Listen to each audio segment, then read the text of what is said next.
De pronto una enorme piedra cayó del cielo, destruyó la estatua y la hizo añicos.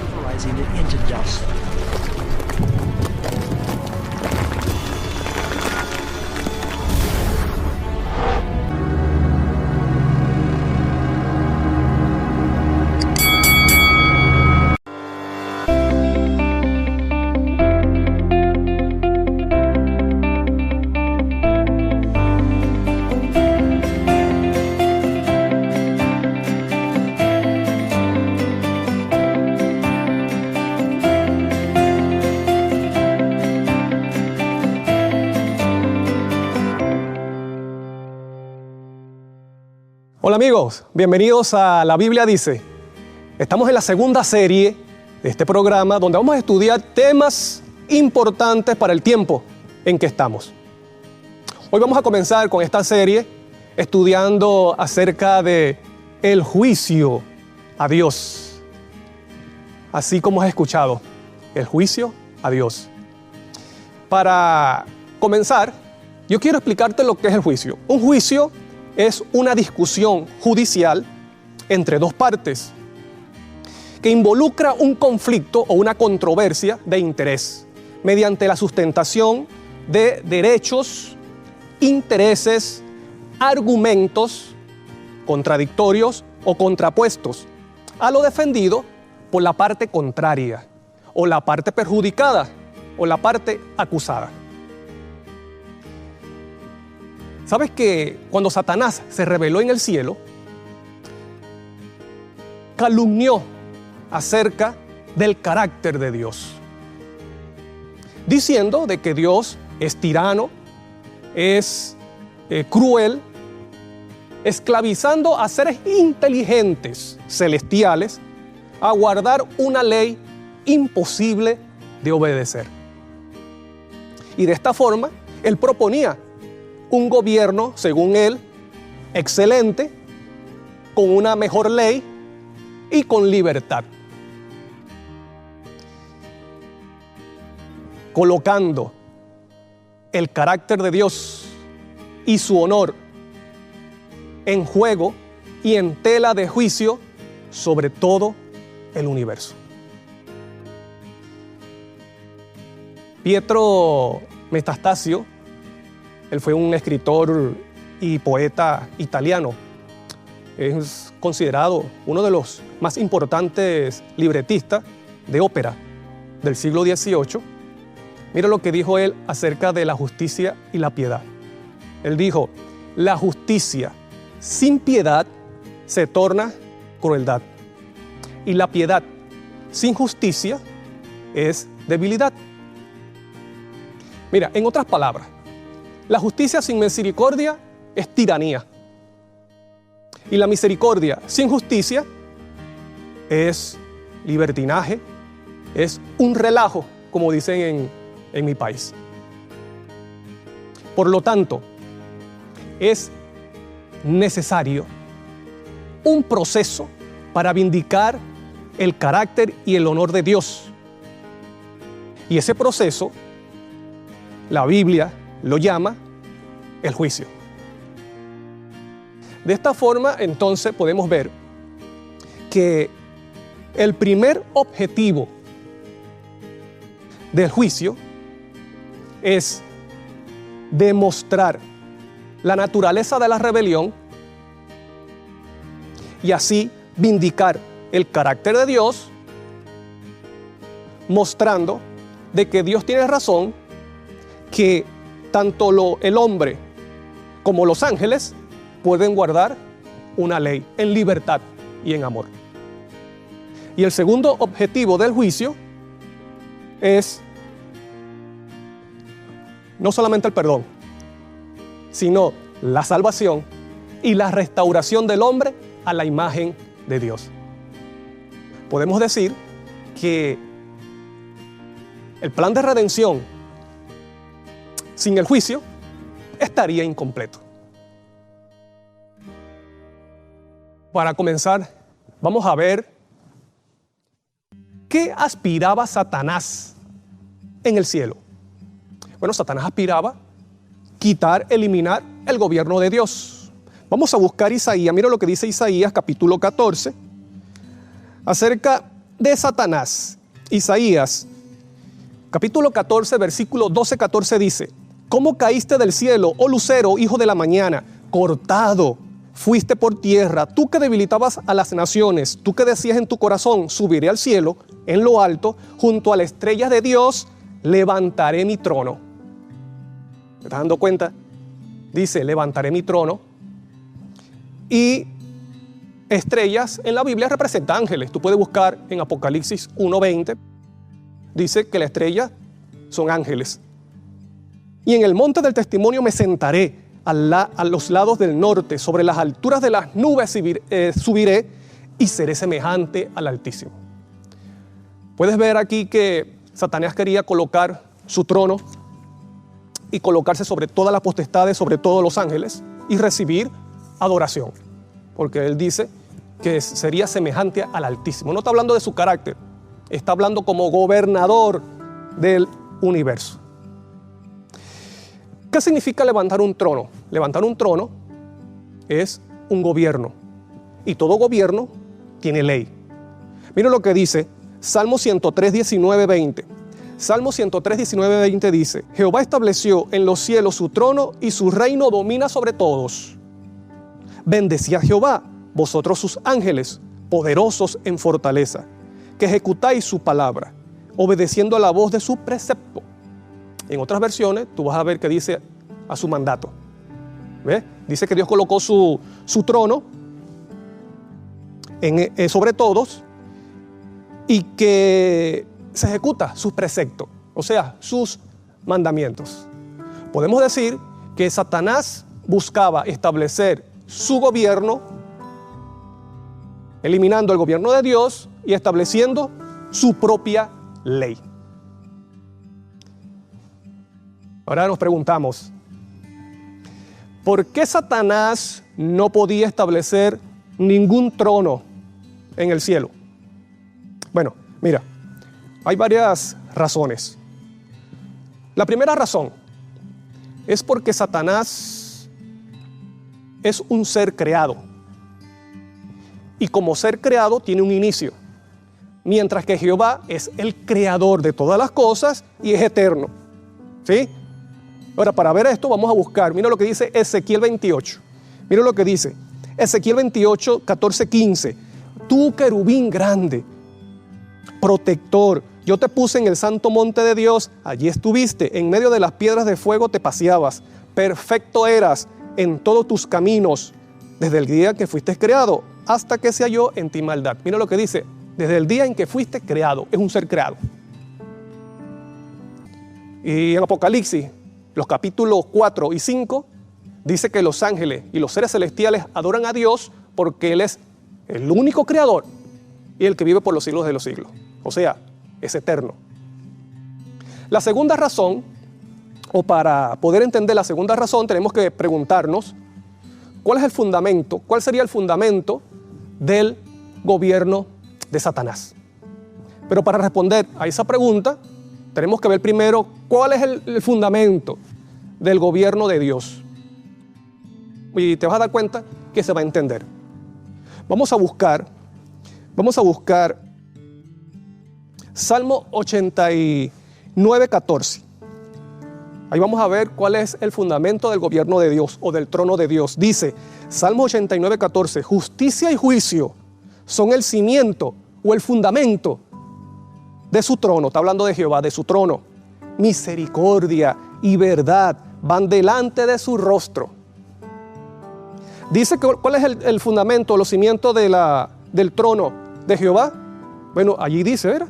Justicia, juicio, misericordia. Ahora nos preguntamos, ¿qué es justicia? Porque dice que la justicia es el fundamento del gobierno de Dios. ¿Y qué es justicia? Bueno, ahí mismo, vamos a buscar ahora mismo en Salmos 119, 172. Mira lo que dice, Salmo 119, 172 dice, hablará mi lengua tus dichos, porque todos tus mandamientos son justicia. Ahora, ¿cuál es el fundamento entonces del gobierno de Dios? Dice que es su justicia, pero la justicia es los mandamientos. Podemos decir que el fundamento del gobierno del trono de Dios es sus mandamientos, su propia ley. Ahora tenemos que preguntarnos, ¿cuál es la esencia de la ley de Dios? Porque contra esa ley se fue Satanás, diciendo de que Dios era un Dios tirano que esclavizaba a los seres celestiales. Entonces vamos a ver cuál es la esencia de esa ley de Dios. Primero, quiero decirte, es la libertad. Mira lo que dice, vamos a buscar allí mismo en Salmo 119. Ahora vamos a buscar los versículos 44, 45. Mira lo que dice. Guardaré tu ley siempre para siempre y eternamente, y andaré en libertad, porque busqué tus mandamientos. Qué maravilloso. Dice, andaré en libertad, porque busqué tus mandamientos. ¿Cuál es el fundamento entonces del gobierno de Dios? Libertad. O sea que Satanás estaba mintiendo. Pero no solamente es libertad, la esencia de la ley de Dios no solamente es libertad. Bueno, pero ¿libertad de qué? Libertad del pecado, libertad de la corrupción. ¿Qué más es la esencia de la ley de Dios? El amor. Vamos a buscar Romanos 13. Mira lo que dice Romanos 13. Versículo 10. El amor no hace mal al prójimo, así que el cumplimiento de la ley es el amor. El fundamento del trono, del gobierno de Dios es su ley. Y la esencia de esa ley es libertad y amor. Podemos decir que el fundamento del gobierno de Dios es su misma actitud, es su mismo carácter, que es rectitud y amor. En otras palabras, justicia y misericordia. Ese es el fundamento del gobierno de Dios. Justicia y misericordia y libertad. Podemos ver entonces cuál sería el fundamento del trono de Satanás. Si el fundamento del gobierno tiene que ver con un aspecto o el del carácter del que funda ese trono, ¿cuál sería entonces el fundamento del gobierno de Satanás? Sería odio y maldad, que es su carácter. Y donde no hay amor, hay esclavitud. ¿Te imaginas lo que hubiese pasado? Y esto sería fatal para el universo. Entonces caemos en la siguiente pregunta, que dice, ¿cómo se vindicaría el carácter o el nombre de Dios? Bueno, mediante un juicio donde se muestre que Dios tiene razón al decir que los ángeles, pero también el ser humano, puede vivir obedeciendo la ley de Dios. Pero que no solamente somos seres humanos perfectos como Adán y Eva, no, a través de seres humanos caídos, imperfectos como tú y yo. Por eso que es un desafío para Dios. Vamos a leer Romanos. Voy a leer la versión Nueva Traducción Viviente. Mira lo que dice. Romanos 3:4.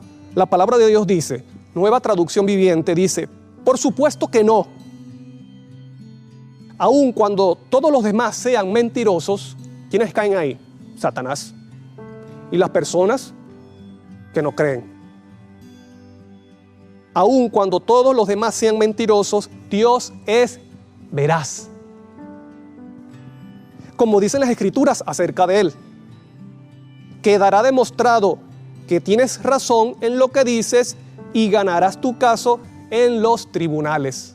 Mira lo que dice, tribunales, y en otra versión dice en tu juicio. Se mostrará que Dios es veraz.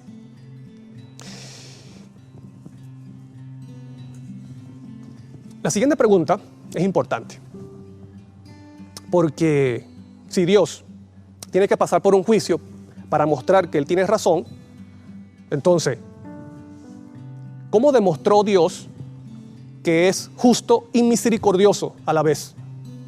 ¿Cómo lo demostró? Porque te recuerda que vimos que el cimiento del gobierno o del trono de Dios es justicia y misericordia. Por lo tanto, tiene que demostrarse de que Dios es justo y misericordioso a la vez. ¿Y cómo lo demostró esto? Bueno, mediante la vida y el sacrificio y la muerte de Cristo Jesús. Ahí se mostró la justicia y la misericordia de Dios. Vamos a buscar. Mira lo que dice la palabra de Dios. Primera de Juan 4, 9-10. Primera de Juan 4, 9-10 dice: en esto se mostró el amor de Dios para con nosotros, en que Dios envió a su Hijo unigénito al mundo para que vivamos por Él. En esto consiste el amor. ¿En qué consiste el amor? No en que nosotros hayamos amado a Dios, sino que Él nos amó a nosotros y envió a su Hijo en propiciación por nuestros pecados. Aquí tú puedes ver la justicia y el amor de Dios, la misericordia, sí. ¿Cómo vemos su justicia? Porque dice que envió a su Hijo como propiciación. ¿Qué significa como propiciación? Como sacrificio. La propiciación de Cristo es ese lugar, ese punto donde la ira de Dios contra el pecado cayó. Donde la venganza de Dios contra el pecado cayó. Por eso dice como propiciación. Ahí vemos la justicia de Dios y la misericordia o el amor de Dios, bueno, que fue Él mismo, cargó la culpabilidad del hombre. Él envió a su Hijo unigénito y el Hijo unigénito estuvo dispuesto a venir voluntariamente para cargar con el pecado del hombre, con mis pecados y con tus pecados. Ahí puedes ver la justicia de Dios y la misericordia. Dios es justo. El pecado tiene sus consecuencias y también tiene que recibir su paga, que es la muerte. Pero ¿cómo vemos la misericordia de Dios? Bueno, que fue su único Hijo el que cargó con la culpabilidad, sufrió la muerte eterna, que es la paga del pecado, para que nosotros pudiéramos recibir vida eterna. Así que en la cruz se mostró tanto que Dios es justo, pero también misericordioso. Quiero compartir contigo lo que dijo una escritora estadounidense muy famosa, que escribió más de 130 libros sobre lo que vino a ser Cristo Jesús. Pero el plan de redención tenía un propósito todavía más amplio y profundo que el de salvar al hombre. Cristo no vino a la tierra únicamente por este motivo, sino que vino para vindicar el carácter de Dios ante el universo. El acto de Cristo de morir por la salvación del hombre no solo haría accesible el cielo para los hombres, sino que ante todo el universo justificaría a Dios y a su Hijo en su trato con la rebelión de Satanás. Demostraría la perpetuidad de la ley de Dios y revelaría la naturaleza y las consecuencias del pecado. Eso lo podemos ver en Patriarcas y Profetas en la página 49 del libro de Ellen White, una escritora muy importante, cristiana, y que escribió muchas cosas acerca de la palabra de Dios. Y nos preguntamos, ¿se ha demostrado que Dios tiene razón? Bueno, hay muchas evidencias. Vamos a comenzar con la número 1. Cristo Jesús vino a vindicar el honor y el carácter del Padre Celestial. Y la vida de Él mostró de que Dios tiene razón.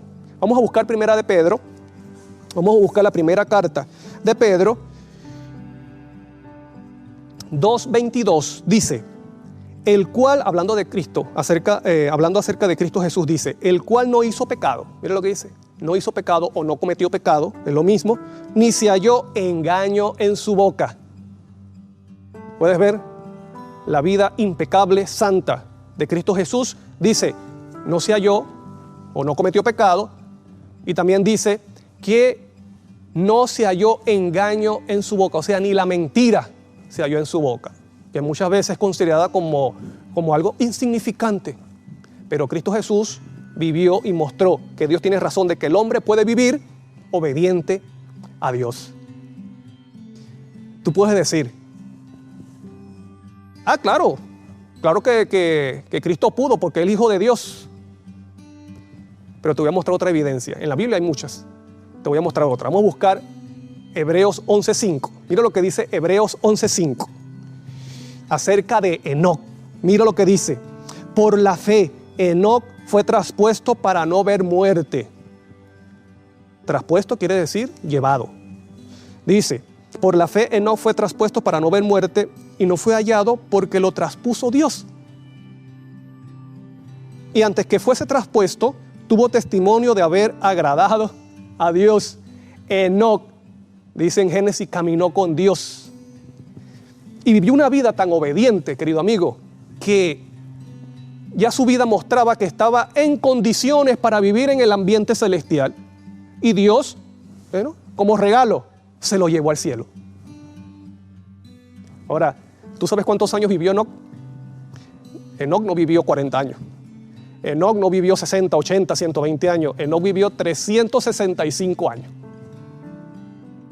Caminando con Dios y obedeciendo a Dios. Y en la sociedad donde vivió Enoc no es tan diferente a la nuestra. Había la misma maldad, y había la misma corrupción y el pecado. Y él pudo vindicar el nombre de Dios en su tiempo. Y Dios se lo llevó. Y dice que vivió agradando a Dios. Pero para eso vino Cristo Jesús. Para eso vino Cristo Jesús, para que tú y yo, mediante el arrepentimiento, podamos vivir glorificando y honrando el nombre de Dios con el poder de Cristo Jesús. Porque Enoc fue obediente a Dios gracias a Cristo Jesús. Termino con este versículo que es poderoso. Y espero en Dios que este versículo permanezca en tu mente. Mira lo que dice Romanos 8. Vamos a buscar Romanos 8, que eso tiene que ver con nosotros también. Romanos 8. Vamos a leer los versículos 3 y 4. Romanos 8, versículos 3 y 4 dice: porque lo que era imposible para la ley, porque la ley no nos puede salvar.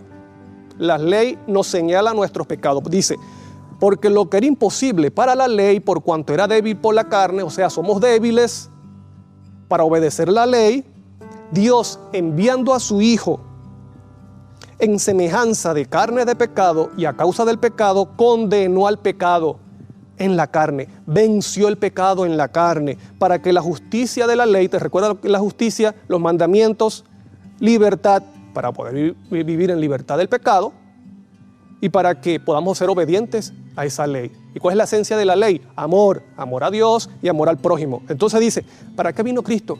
Para condenar el pecado en la carne, y dice, para que la justicia de la ley se cumpliese en nosotros. Que aunque somos imperfectos y débiles, por medio del poder de Cristo, podemos obedecer y que esa justicia se cumpla en nosotros. Que no andamos conforme a la carne, sino conforme al Espíritu. Ya no andamos conforme a nuestras propias pasiones bajas. Ya no andamos dirigidos, controlados por la naturaleza pecaminosa, sino por medio del Espíritu Santo. En eso radica el poder de Cristo Jesús, y para eso vino.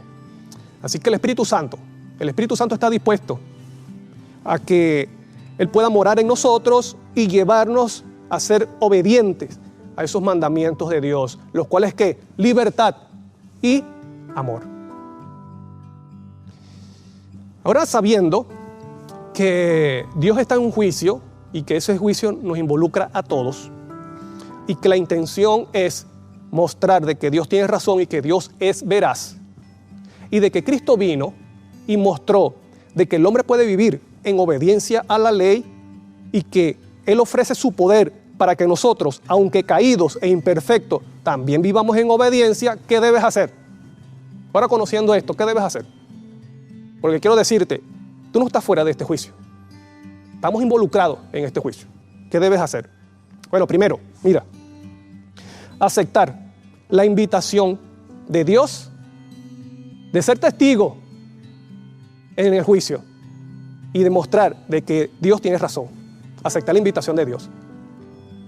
De que tu vida muestre de que Dios es veraz.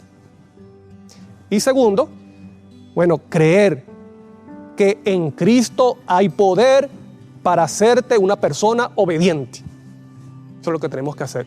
Y reclamar ese poder cada día. Te pregunto.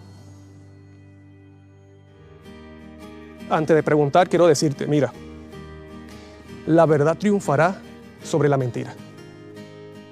La verdad va a triunfar. Te pregunto, ¿estás dispuesto a formar parte de la verdad? Y que mediante el poder que ofrece Cristo, tú vivas una vida obediente para honra y gloria de Dios.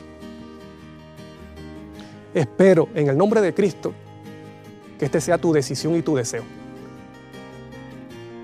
Y que cada día tú te levantes pensando y con la intención de glorificar y honrar a Dios.